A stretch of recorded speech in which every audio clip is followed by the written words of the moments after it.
Quero destacar aqui também a importância que a oração tem para a história da igreja. E ela não deixou de ser importante, por isso que nós mantemos as nossas reuniões de oração, das mulheres, dos homens e da juventude. Então você não tem justificativa, desculpa, para dizer que não tem oportunidade de estar na igreja em oração.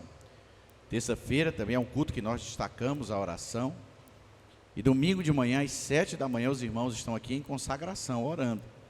Então nós temos aí dias e horários oportunos para que todos os irmãos possam participar deste momento. Então não deixe de fazê-lo, tá bom?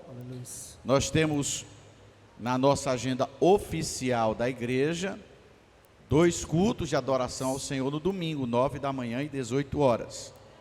Hoje é quinta, né? Então nós temos sexta, sábado, praticamente 2 dias inteiros, mais do que isso, para convidar alguém, evangelizar alguém, para sermos usados por Deus como instrumentos para propagação do nome de Jesus na terra. E esse é o papel da igreja. A igreja não pode se calar. Você é igreja.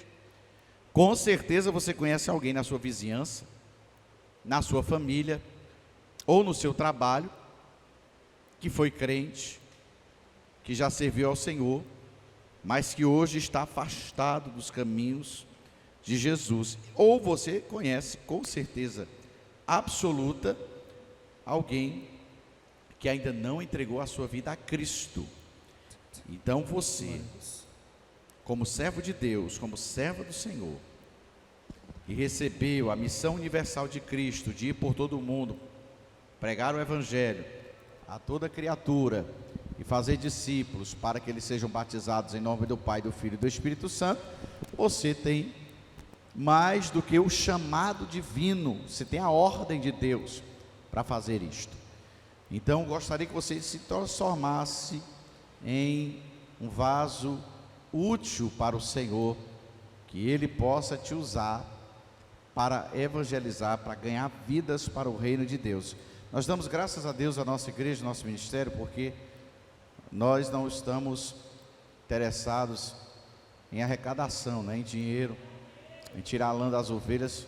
Nós estamos interessados em ganhar vidas para o reino de Deus, cuja bandeira do nosso ministério tem sido a evangelização dos povos. Então, se você sempre orou a Deus pedindo uma igreja que amasse a palavra e amasse as vidas perdidas, você está no lugar certo. E agora só falta você fazer sua parte. E se você experimentar, se colocar nas mãos do Senhor, tenho certeza que vai ser muito honrado por Deus, vai se surpreender com tudo aquilo que Deus vai fazer na sua vida. Então, ponha-se como instrumento do Senhor para evangelizar. Pronto, o irmão Marcos está avisando aqui que sábado vai ter evangelismo às 4 da tarde, tá? Quem quiser vir evangelizar, esteja aqui 4 horas. Por favor, abra sua Bíblia para fazermos a leitura dessa noite, para estudarmos a palavra de Deus, na carta que Tiago escreveu. Carta de Tiago, à igreja do Senhor Jesus, no capítulo 1, versículo 1. Quero ler só o versículo. Conforme você for encontrando, vai ficando de pé. E se você não tem a Bíblia Sagrada em mãos, né, já se levante respeitosamente, reverencialmente, para que nós possamos fazer a leitura juntos dessa palavra. Em nome de Jesus. Tiago, capítulo 1. Quem encontrou, diga amém. Quem não encontrou, acompanha pelo telão. Tiago, capítulo 1, versículo 1. Esta palavra de hoje, dia 13 de agosto de 2020. E diz assim a palavra do Senhor. Tiago, servo de Deus e do Senhor Jesus Cristo, escrevendo às 12 tribos que se encontram na dispersão, saudações. Meus irmãos, tende por motivo de toda alegria o passardes por várias provações, sabendo que a provação da vossa fé, uma vez confirmada, produz perseverança. Ora, a perseverança deve ter ação completa, para que sejais perfeitos e íntegros e em nada deficientes. Se, porém, algum de vós necessita de sabedoria, então peça a Deus, que a todos dá liberalmente, e nada lhes improspera, e lhe será concedida.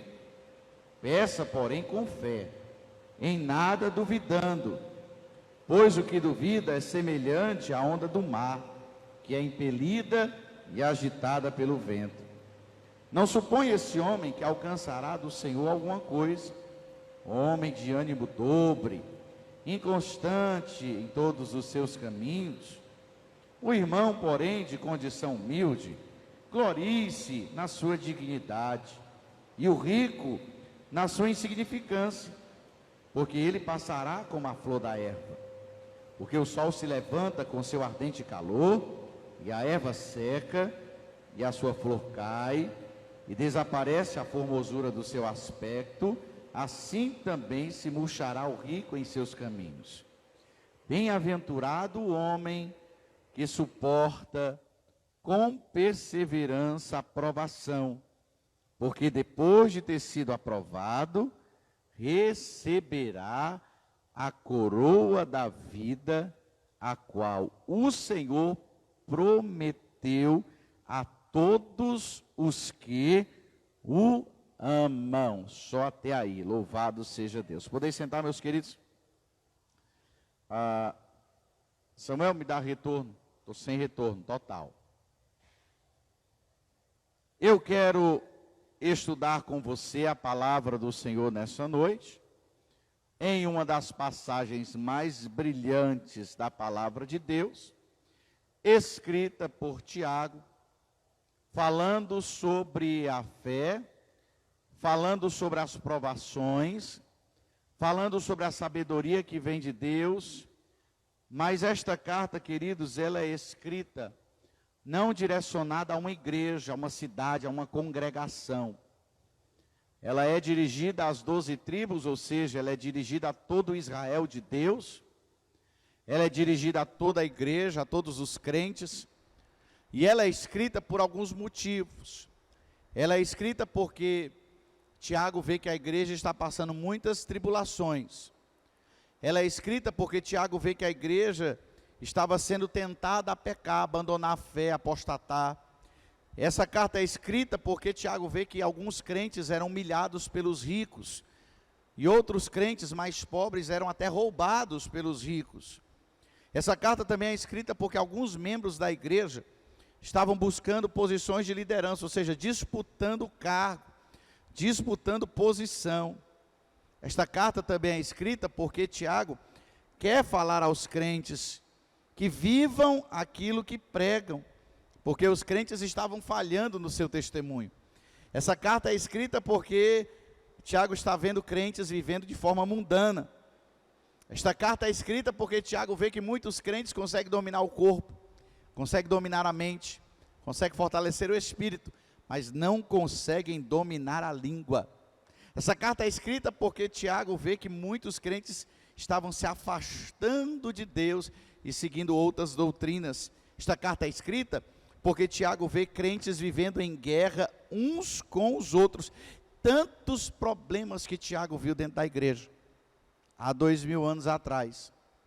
E todos esses problemas, nós estamos vendo na igreja do século 21. Nós entendemos que a palavra de Deus, conforme o grande evangelista Billy Graham disse, é mais atual do que o jornal que será publicado amanhã. É mais atual do que a notícia que será publicada daqui a um segundo na internet, nos jornais virtuais. Esta palavra que Deus entregou a nós como presente, como tesouro, como manual de vida, manual de fé, não pode ser deixada de lado. E é por isso que nós temos o prazer de abrir esta palavra e ler esta palavra, porque o crente que refuta os ensinamentos que a Bíblia Sagrada nos dá é o crente que quer esconder pecado, Crente que evita a confrontação do evangelho com a sua história de vida, é crente que quer colocar os seus males para debaixo do tapete das emoções e esquecer aquilo que ele tem feito, que tem envergonhado a Deus.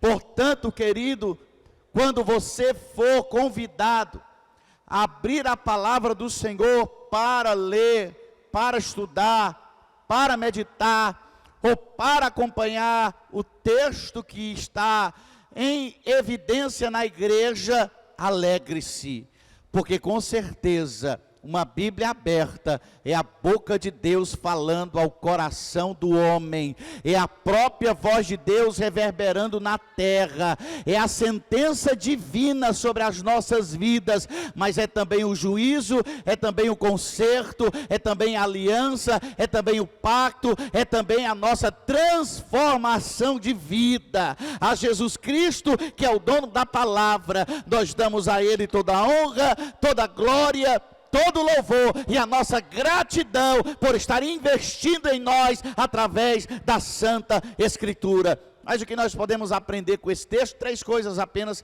para a reflexão dessa noite. Eu prometo que em uma outra noite, em uma outra oportunidade, eu concluo todas as observações possíveis a serem feitas nesta palavra. Mas hoje eu quero me deter apenas ao versículo 1 e ao versículo 2, que foi tudo que eu consegui estudar no dia de hoje. Então vamos começar. O que é que eu aprendo com esta palavra? Em primeiro lugar, que todos nós somos chamados para sermos transformados em servos de Cristo. Olha aqui o início da carta, versículo 1. Tiago diz assim: Tiago, servo de Deus e do Senhor Jesus Cristo. Tiago não se apresenta como irmão de Jesus. Tiago não se apresenta como líder da igreja. Tiago não se apresenta como representante do concílio de Jerusalém.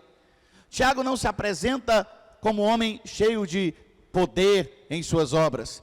Tiago não se apresenta como pastor, como bispo, como apóstolo, como semideus. Tiago não traz para si os títulos que a vida lhe deu.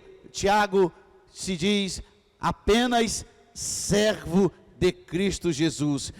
Mas por que Tiago faz esta alusão à sua posição de servo? Primeiro porque Tiago foi uma das poucas e seletas pessoas às quais Cristo apareceu ou se revelou diretamente. Paulo faz menção disso em 1 Coríntios capítulo 15, versículo 7, deixando claro que Tiago era altamente importante para a igreja, mas não só por isso. Tiago foi um daqueles que persistiu em oração. E ele estava no cenáculo, quando no dia de Pentecostes o Espírito de Deus desceu sobre aqueles que persistiram em oração, que resistiram à perseguição e que permaneceram de joelhos dobrados diante de Deus. Paulo chama Tiago de pilar da igreja, junto com Pedro e João. Isso está registrado em Gálatas capítulo 2 e 9. Nós já falamos aqui sobre a libertação de Pedro da cadeia.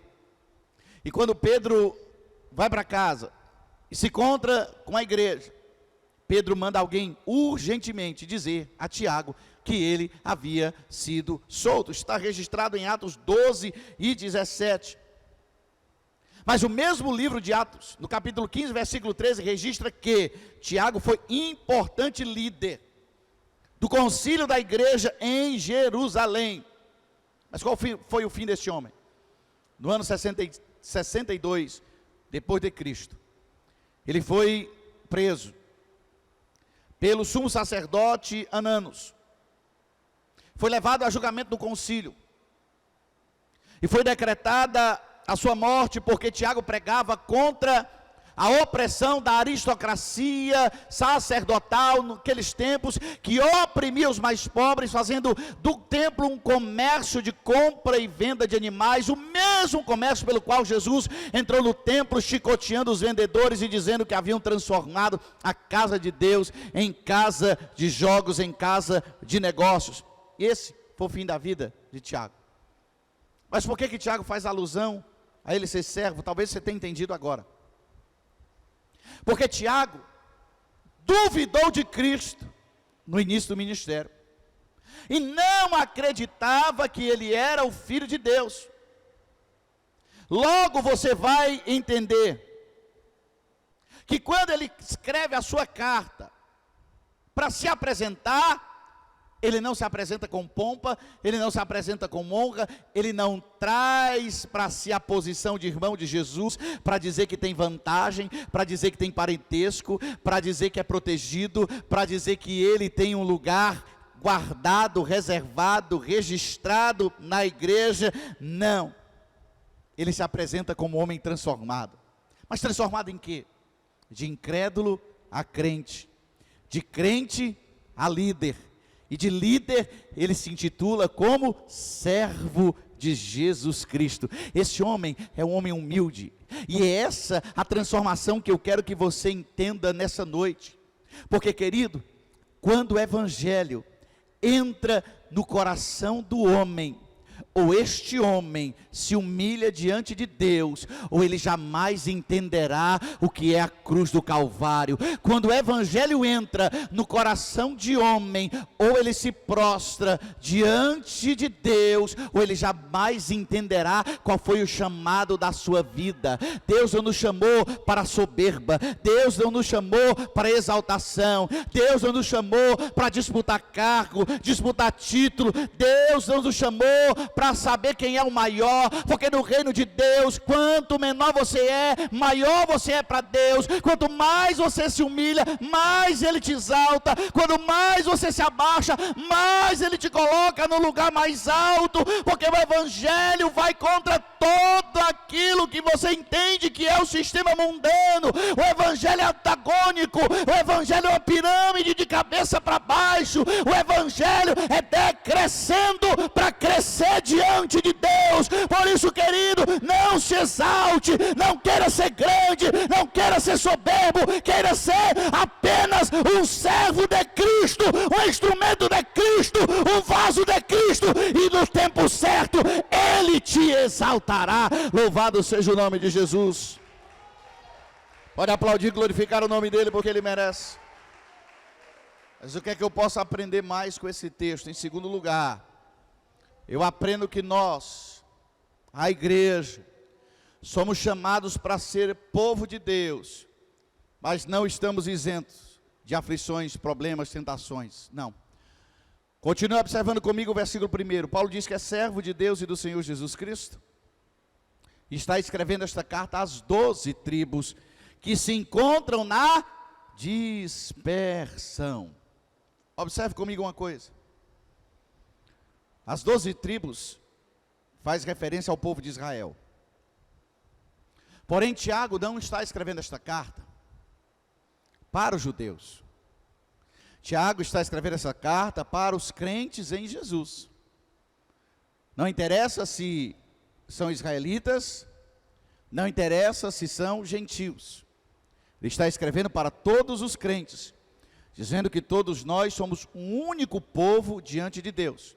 Agora, ele está nos relatando algo que aconteceu na história de Israel. Todos nós estudamos nos livros de história, quando estávamos no colégio, porque é um fato que na história da humanidade não houve igual. Quando o general Tito invadiu a Judéia, a Galileia, Samaria e aquelas regiões para debelar as rebeliões dos judeus, destruindo o templo, queimando tudo a fogo e expulsando os próprios judeus das suas terras, das suas casas, das suas propriedades, dos seus campos, e fazendo-os peregrinos na terra, para que fossem, através do Império Romano, expulsos de seu lar e colocados em todas as regiões da terra, evitando assim novas aglomerações de judeus e novas possibilidades de rebelião. Agora eu quero que você aprenda uma coisa. Eu quero que você continue entendendo que tudo o que acontece na história da humanidade está absolutamente no centro do controle da vontade de Deus. Eu já disse isso muitas vezes, eu vou explicar agora por quê.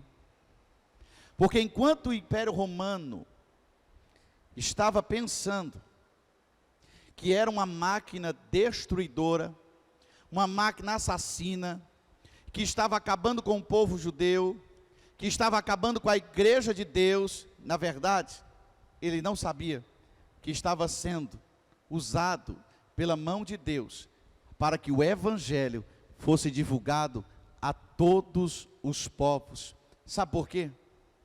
Porque para cada região do império foi enviado um crente, que foi arrancado da sua casa, que perdeu a sua terra, que perdeu os seus bens, que foi escorraçado, trancafiado, algemado, acorrentado, e foi jogado em outro lugar completamente diferente, mas com ele estava a semente do evangelho, e em cada lugar que o crente chegava, o evangelho prosperava.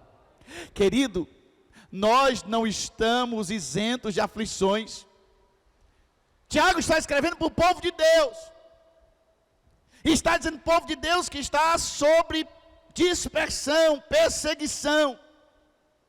O que é que eu posso entender com isso?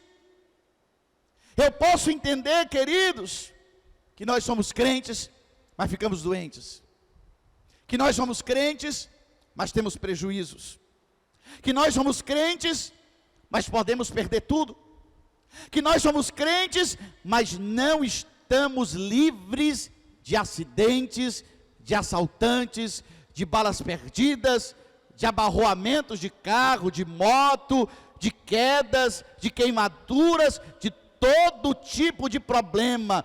Mas eu entendo que Deus usa o problema na minha vida para fazer com que a sua vontade seja cumprida em nós. Se você espera andar com Deus sem ter provações, então eu quero que você saia daqui e vá correndo para um centro de saúde mental, porque você ficou lelé da cuca. Não é que você vai andar com Deus, que a sua vida vai virar um mar de flores. Não é porque você vai andar com Deus, que na sua vida tudo vai dar certo. Não é porque você vai andar com Deus, que dia após dia você vai colecionar vitórias, e vai colecionar troféus, e vai ter uma estante na sua casa, que nem vai caber mais de tantas coisas boas que aconteceram na sua vida. Não! Você está redondamente enganado. Mas também tem o contrário. Crente que passa o tempo inteiro reclamando, que está na tribulação. É, pastor, o senhor não sabe, porque o senhor não está na minha pele, está doendo é aqui, não é aí, está doendo é em mim, não é do senhor. Por onde você passou, já passei. Para eu poder estar aqui falando disso para você, eu já precisei ser esmagado na vida N vezes. E ainda Deus não terminou de me esmagar. Quanto mais Ele esmaga o crente, mais Deus extrai a essência que há dentro de nós. Porque a flor no jardim não produz perfume, mas ela precisa ser esmagada. A oliva na oliveira não produz azeite, ela tem que passar pela prensa. O trigo na plantação não produz a farinha, mas tem que ser esmagado até virar pó. Deixa eu dizer algo para você, querido. Não reclame que está doendo, não reclame que está chorando, não reclame que está faltando, não reclame que está sofrendo. Sabe por quê? Porque se está doendo é porque você está vivo, se está faltando é porque você tem alguma coisa, se está sofrendo é porque você está sentindo, e quem sente está vivo. Querido, tem coisa pior na vida, tem o vale da morte. Se você está dolorido, se você está choroso, se você está amargurado, agradeça a Deus, porque você está vivo, você não morreu. Tem tanta gente agora nesse momento condenada à morte, tem tanta gente agora nesse momento que a vida está por um fio, por um aparelho de UTI, por causa de um respirador, por causa de um remédio que mantém ele vivo, mas a qualquer momento ele pode partir. Tem gente que já sentou na frente de um médico para ver os exames, e o médico disse: você só tem alguns dias de vida, meses de vida, você só tem algum tempo de vida. Querido, você está aqui nessa noite vivo, for, porque Deus está cuidando de você. Está doendo porque Ele está extraindo a essência, mas a vontade dEle está acontecendo em você. Então adore a Deus, porque a tribulação que você está passando hoje vai produzir os frutos que Deus quer te entregar amanhã. E a salva de palmas glorifica o Senhor, que Ele merece. Em terceiro e último lugar, o que é que eu aprendo com esse texto? Que Deus transforma tribulações em vitórias. E eu quero que você veja comigo o versículo 2. Talvez você até estranhe o que está escrito aqui.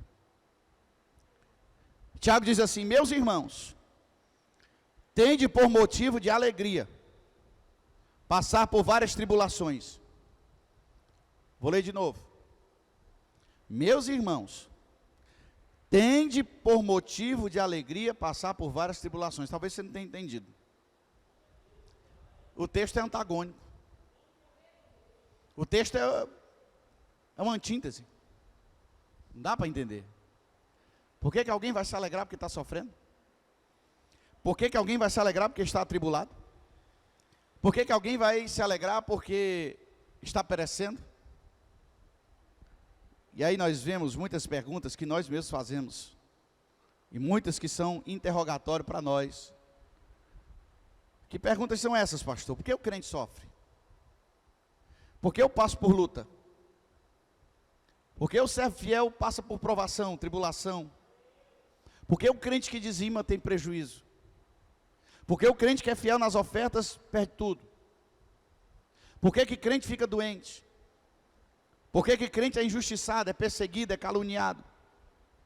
E nós ficamos perguntando estas coisas, e quando nós não estamos perguntando isso para nós mesmos, é algum emissário do diabo, que chega na nossa vida para questionar: tu é crente por quê? Se não está dando nada certo? Tu é crente por quê? Se a coisa para ti só piora?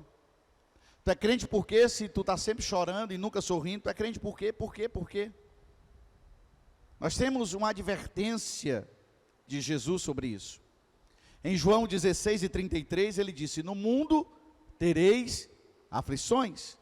Então, cuidado. Se o mundo é mau, se o mundo é perverso, se o mundo jaz no maligno, então por que esperar deste mundo flores? Por que esperar deste mundo presentes, dádivas, soluções para as nossas crises? Não. Nós precisamos estar treinados exatamente para receber o contrário. Em Atos 14:22, discursava o apóstolo Paulo dizendo: através das muitas tribulações é que nos importa entrar pelo reino de Deus. Mas há também um reforço. Paulo escrevendo a Timóteo, na sua segunda carta, capítulo 3, versículo 12: todo aquele que quiser viver piedosamente será perseguido. Agora observe uma coisa. A carta de Tiago fala sobre 3 tipos de provações que nós enfrentamos. Primeiro, as provações oriundas da nossa humanidade. Que são elas, pastor? Provações do nosso corpo, nossa falha. Por exemplo, doenças, acidentes, desapontamentos com pessoas que nós confiamos. Está ligado ao nosso ser humano, a nossa fragilidade humana. Segundo tipo de problemas que nós enfrentamos vem da nossa pecaminosidade, nossa natureza pecaminosa, querido. Por exemplo, alguém que fumou a vida toda pode reclamar que morreu de câncer? Não. Terceiro tipo de problemas, de origem de problemas, é nosso cristianismo. E nunca esteve tanto em moda a cristofobia. Nunca se matou e se perseguiu tantos cristãos como hoje. A ponto do presidente americano ter que declarar em Assembleia da ONU que há uma epidemia de mortes contra os cristãos em todas as partes do mundo.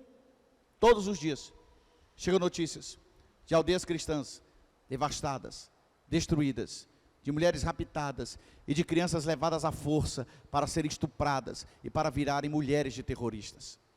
Todo tipo de perversidade, todo tipo de maldade, destruição de igrejas, morte de pastores, decapitações, amputação de membros, homens e mulheres queimados vivos, com as suas línguas arrancadas, por não negarem o evangelho, e nunca se viu tanto o mundo, a carne e o diabo lutando contra a igreja. Mas veja que o destaque de Tiago para esse texto não são apenas os sofrimentos que nós vivemos por causa da natureza das consequências do pecado, ou da perseguição do mundo, ou da fragilidade do ser humano. Mas ele vai focar aqui na variação de provações.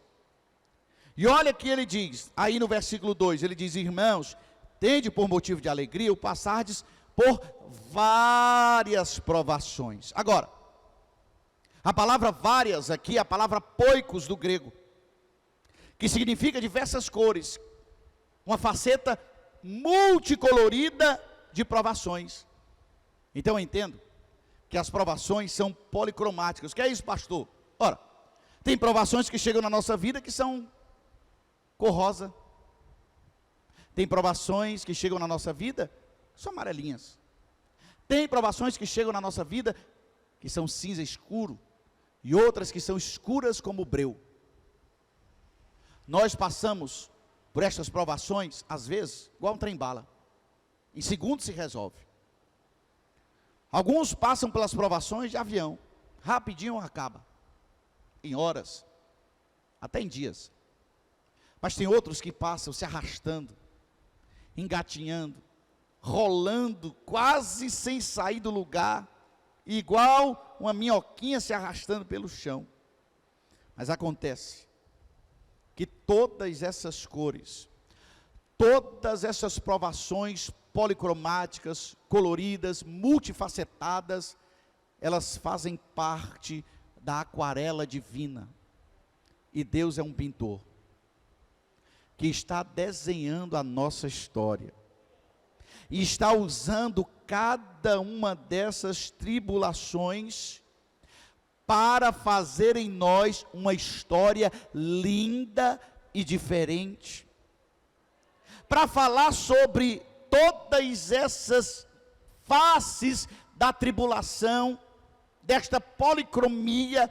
Olha a linguagem que Pedro vai falar na sua primeira carta, capítulo 4, versículo 10, dizendo: servi uns aos outros, e sirva cada um conforme o dom que recebeu, como bons despenseiros da multiforme graça de Deus. Eu quero que você grave isso, a multiforme graça de Deus. Sabe o que é que o apóstolo Pedro está nos ensinando aqui? Ele está dizendo assim: para cada cor da sua provação, da sua tentação e do seu problema, Deus tem um tipo de graça para derramar sobre a sua vida. Para cada tipo de luta, para cada tipo de dor, para cada tipo de problema, Deus tem uma solução, Deus tem um escape, Deus tem uma saída, Deus tem uma resposta, Deus tem um conserto, Deus tem uma aliança, Deus tem um modus operandi diferente, Deus tem as suas faces, e muitas vezes a face de Deus pode até parecer carrancuda, muitas vezes o socorro de Deus pode até parecer uma careta feia para você, muitas vezes a forma como que Deus age na nossa vida pode até trazer espanto, mas Paulo diz em Romanos 8:28 que todas as coisas cooperam para o bem daqueles que amam a Deus. Então entenda uma coisa, querido, Deus pode até te colocar no deserto, mas Ele tem oásis para você. Deus pode até te levar para o limite da sua sede, mas Ele tem um manancial de água viva para te dessedentar. Ele ouve lá do céu você dizendo: ei, eu não aguento mais, ei, eu não consigo mais, ei, eu não dou mais para a igreja, eu não vou mais adorar a Deus, eu não quero mais nada com Deus. Deus está ouvindo tudo isso que você está dizendo. Mas entenda uma coisa, querido: Deus nos fez fortes, foi para levar a carga pesada nos ombros. Deus nos fez forte, foi para aguentarmos o dia mau. Deus nos fez forte, foi para resistir ao diabo. Deus nos fez forte, foi para mostrar ao mundo que mesmo esta natureza frágil, com o poder de Deus, pode resistir sim a todo tipo de problema na nossa vida. E este é o trabalho de Deus. Agora entenda algo. Vamos raciocinar comigo. Se tem crente carregando carga pesada e dando glória a Deus, como Jó fez quando perdeu tudo que tinha, perdeu seus filhos, e quando foi questionado, ele disse: Deus me deu, Deus tomou, então bendito seja o nome do Senhor.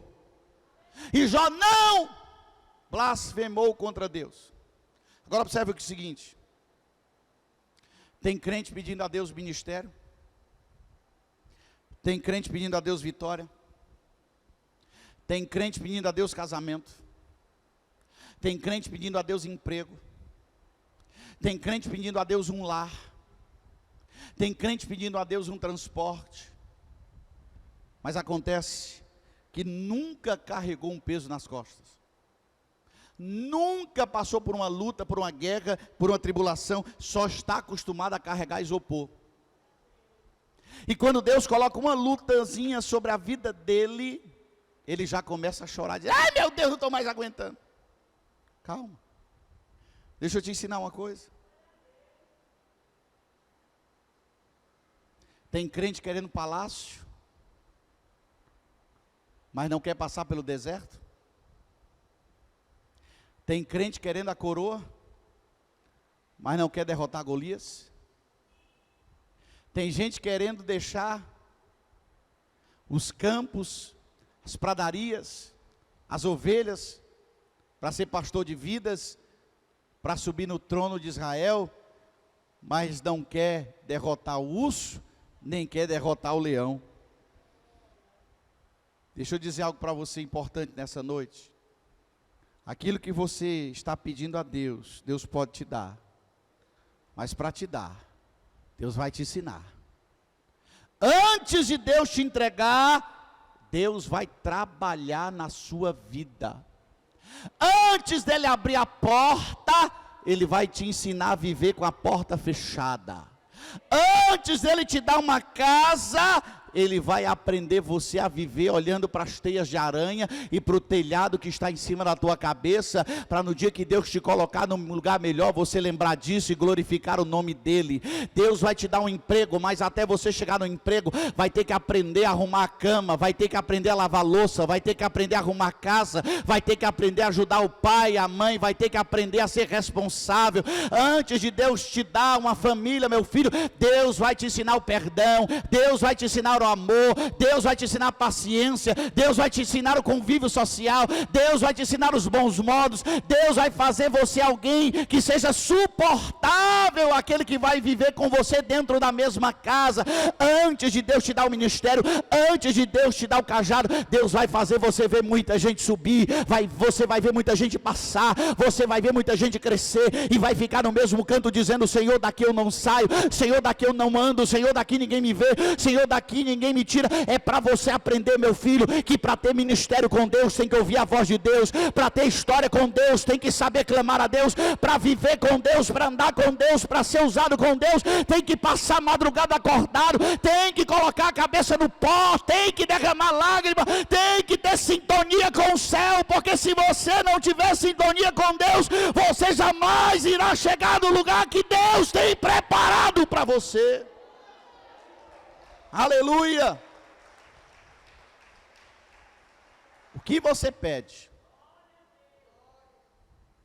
você vai precisar antes passar pelos caminhos que Deus escolheu para ser a tua escola, tua faculdade. Mas não se preocupa, sabe por quê? Porque Tiago está dizendo aqui que as provações são passageiras, ainda bem. Porque se provação fosse para sempre, querido, ninguém ia suportar. Quem aguenta derrota a vida toda? Ninguém aguenta chorar a vida toda. Ninguém aguenta perder a vida toda, não. Ninguém aguenta turbulência o tempo inteiro, não. A nossa alma falha, as nossas emoções não foram feitas para suportar o tempo inteiro a pressão das guerras. A gente precisa descansar também. Então eu quero que você lembre de uma coisa. Depois da noite, veio o amanhecer.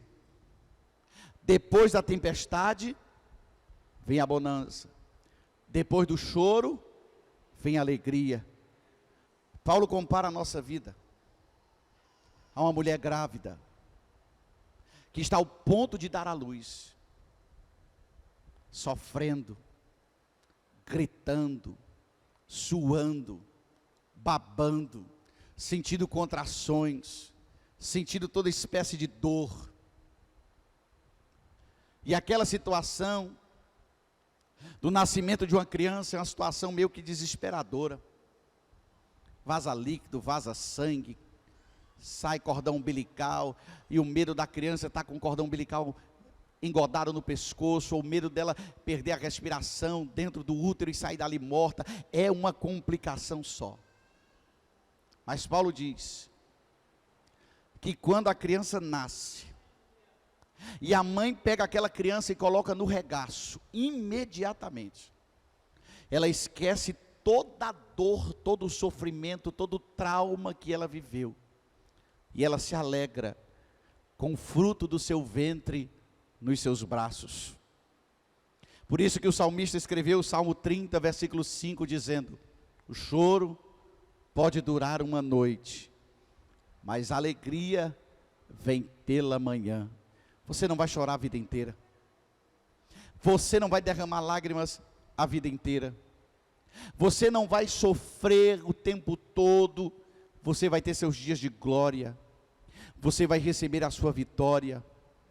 Você vai ser chamado por Deus, vai ser encontrado por Deus, vai ser levantado por Deus e vai ser colocado no lugar que Deus reservou. Querido, que o que Ele reservou para ti, ninguém pode ocupar, só você pode fazer. Aquilo que Deus tem para a tua história, não tem para a minha história, não tem para a história daquele que está do seu lado, não tem para a história do teu irmão, nem do teu pai, nem da tua mãe, é só para você, aquilo que Deus preparou na tua vida. Quando Jesus foi curar o cego de nascença, ele foi questionado pelos discípulos, que perguntaram, aí Jesus, quem foi que pecou, ele ou seus pais? Jesus disse, não, nada disso, ele nasceu assim, para que a glória de Deus fosse derramada sobre ele. Quando olharam para Lázaro, e mandaram um mensageiro a Jesus, ei, ele vai morrer, ele foi questionado, Senhor, não vai chegar a tempo, vai ficar aqui mais um dia, calma, essa enfermidade não é para a morte, essa enfermidade é para a glória de Deus. Você não sabe o que é que está acontecendo na sua vida agora. Você não sabe o que é que está acontecendo na sua vida hoje. Você não sabe o motivo da lágrima, você não sabe o motivo da dor, você não sabe o motivo de quem partiu, por que partiu, você não sabe o motivo de quem te deixou, por que te deixou, você não sabe o motivo pelo qual as pessoas viraram as costas para você, porque a sua família te abandonou, você não sabe, porque ninguém na hora que você precisou, estendeu a mão para você, você não sabe porque que Deus fez você passar por isso, você não sabe os motivos pelo quais a aprovação está atravessando a sua vida, você não sabe pelo qual as portas dos céus se fecharam, você não sabe pelo qual Deus deixou você no canto esperando, você não sabe o motivo pelo qual Deus está fazendo isso na sua vida, mas você pode ter uma certeza, querido, tudo aquilo que Deus está fazendo em você é para a glória dele, para o nome dele ser exaltado, e o nome de Deus não é exaltado na vida de quem morre, na vida de quem é abatido, na vida de quem é derrotado, na vida de quem perdeu, na vida de quem sofreu. O Espírito de Deus é exaltado na vida de quem se levantou, na vida de quem adorou, na vida de quem colheu os frutos da obediência, na vida de quem soube passar pelo deserto e chegar do outro lado para dar glória a Deus. Ei, glorifica, exalta, adora, porque amanhã você irá testemunhar tudo que Deus fez na sua vida. Aleluia, glória ao Senhor. Curva a sua cabeça, feche seus olhos. Nosso Deus, nosso Pai, te louvamos, te bendizemos pela tua palavra, pelo teu ensino. Te agradecemos porque o Senhor tem direcionado os nossos corações a uma vida de renúncia, a uma vida sem murmuração, a uma vida sem reclamação, a uma vida em que os dons espirituais sejam prioridade da nossa história. Nós entendemos, Senhor, que tudo que o Senhor fez até hoje é resultado de um projeto que só a nossa vida foi contemplada. Cada um de nós foi chamado por Ti para algo diferente, para o relacionamento individual. O Senhor não nos trata como gado, como rebanho. O Senhor não nos trata como uma multidão. O Senhor olha para cada um de nós e vê o nosso coração, vê a nossa dor, vê a nossa necessidade, vê os nossos problemas, vê as nossas tribulações. E o Senhor tem resposta para tudo que acontece na nossa vida.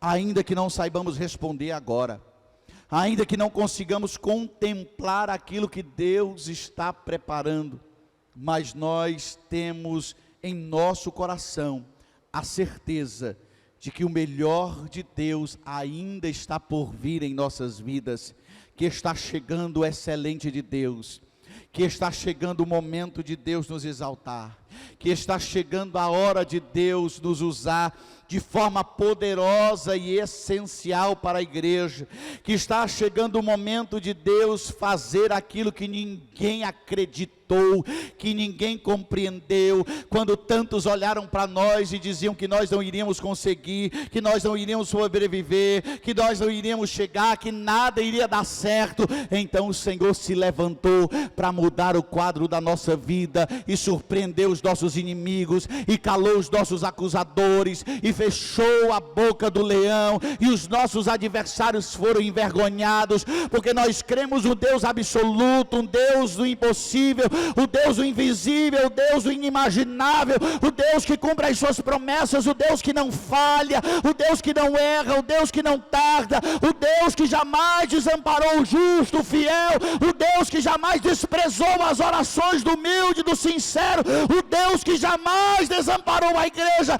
Em Ti que nós cremos, em Ti que acreditamos, em Ti que a nossa alma deposita confiança. Então ouve a nossa oração nesta noite, Senhor, e vem resolver a nossa história, vem mudar o nosso problema, vem nos dar livramento, vem nos dar vitória, vem nos dar consolo, vem trazer sobre nós o bálsamo, o óleo, o azeite do Teu Espírito Santo, vem nos consolar e vem também nos dar força para continuar a caminhada, para não desistir da nossa fé, para não desistir da nossa vida, para não desistir dos desafios, para não desistir nas tempestades que chegam, nos obstáculos que se levantam, mas para que a gente possa cruzar esse Jordão, para que a gente possa cruzar esse Mar Vermelho, para que a gente possa chegar do outro lado do deserto, para que a gente possa sobreviver a esta seca. Meu Deus, em nome de Jesus, eu sei que uma hora o Senhor vai se levantar, e quando o Senhor se levantar, há de ser uma glória tremenda, profunda, há de ter um sorriso incalculável em nossos lábios, há da nossa boca cantar a Ti cânticos de louvores, agradecendo por tudo, há dos nossos lábios adorarem o Teu santo nome, porque tudo da nossa vida é para a glória do Senhor, é para a honra do Senhor, é para o louvor do Teu nome. Muito obrigado, Jesus. Visita cada família, cada vida, cada lar aqui representado, e consola o nosso coração. Nos prepara para domingo, Senhor, para 2 cultos poderosos aqui neste lugar, e abençoa os Teus filhos que sábado à tarde irão evangelizar. Em nome de Jesus, seja com eles, abençoe eles, guarde eles, e que os frutos deste trabalho sejam apresentados diante de Ti. E agora, Senhor, nós oramos a Ti, para que o Senhor abençoe aqueles que vão dizimar, vão ofertar, vão abençoar a Tua casa, não deixa faltar, multiplica, e que o Teu povo seja um povo de solidez financeira, e seja um povo de mãos abertas para abençoar o Teu reino, que jamais o dinheiro seja o nosso Deus, mas que nós possamos provar que somos libertos de todo espírito de luxúria, em nome de Jesus, Senhor, e também da ganância, meu Pai, e abençoa quem não pode, e eles não se sintam constrangidos, que o Senhor possa trazer a providência, a provisão diária, abra as portas de emprego, e em nome de Jesus, meu Pai, que toda a Tua igreja possa fazer com que o teu reino cresça e que haja sustento na tua casa e nunca nos falte o pão de cada dia. É isso que nós te pedimos e já te adoramos, em nome de Jesus. Amém. Salve a igreja com a paz do Senhor, amém? Vamos continuar louvando e adorando o nome do Senhor. Aleluia. Glória a Jesus. Divino companheiro no caminho, sua presença sinto logo ao transitar. Tu já dissipaste todas as sombras, já tenho luz, a luz divina do amor. Fica, Senhor, já se faz tarde, tens meu coração para pousar. Faz em mim morada permanente. Fica, Senhor, meu Salvador. A sombra da noite se aproxima e nela o tentador vai chegar. Não me deixes só no caminho. Ajuda-me até chegar. Fica, Senhor, já se faz tarde. Tens meu coração para pousar. Faz em mim morada permanente. Fica, Senhor, meu Salvador. Fica, Senhor, já se faz tarde. Tens meu coração para pousar. Faz em mim morada permanente. Fica, Senhor, meu Salvador. Aleluia. Glória a Deus. Amém.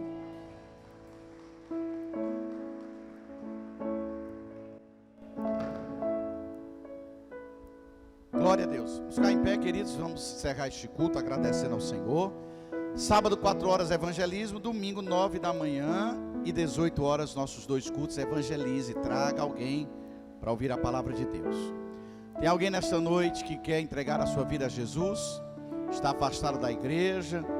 Ou não é evangélico e gostaria de nessa noite confessar o nome de Jesus como Senhor e Salvador? Se você está afastado da igreja, eu convido você para voltar para Jesus nesse momento. Ou se você não é evangélico, para tomar a decisão que vai mudar a tua história, a tua vida. Então, se você quiser entregar a sua vida a Jesus, esta é a ocasião. Quero agradecer a presença de todos. Muito obrigado. Continue estudando a palavra, lendo a palavra, o Senhor vai dar o crescimento. Orem pelo culto de domingo, intercedam, peçam ao Senhor para nos dar vitória, tá bom? Em nome de Jesus. Obrigado, Senhor, por esta reunião. Estamos saindo daqui mais sábios, mais inteligentes, mais cheios da tua palavra, mais cheios do teu Espírito, mais preparados para as lutas, para as guerras, para as tribulações. Portanto, Senhor, queremos te agradecer, te bendizer, porque tu és o autor e consumador da nossa fé. Nos leve em paz para os nossos lares. Campa os teus anjos conosco. Livra-nos de todo mal. Livra a nossa família, a nossa casa. E chegando em nossos lares, que os teus anjos repousem ali, guardando cada residência. E que o Senhor esteja conosco no trajeto do trabalho, nos afazeres, do mercantil, da escola. tudo que nós fizermos, que jamais o Senhor nos deixe. Muito obrigado. Traga saúde, traga paz, cura os que estão enfermos, Senhor. Derrama a tua compaixão, a tua misericórdia, a tua graça, a tua benignidade sobre cada um de nós. Assim, te agradecemos, porque o Senhor jamais nos deixou, jamais nos desamparou. Ainda que temos pensado isso, mas a tua provisão, a tua mão poderosa estava sobre a nossa vida o tempo inteiro. Muito obrigado por construir a nossa história. Muito obrigado por guiar os nossos passos até aqui. Muito obrigado, porque a alegria do Senhor é a nossa força. Assim nós choramos em nome de Jesus, e que a graça de nosso Senhor e Salvador Jesus Cristo, que o amor de Deus nosso Pai, a comunhão e as consolações do Espírito Santo esteja com todo o povo de Deus agora e eternamente. Amém. Deus abençoe. Final de semana.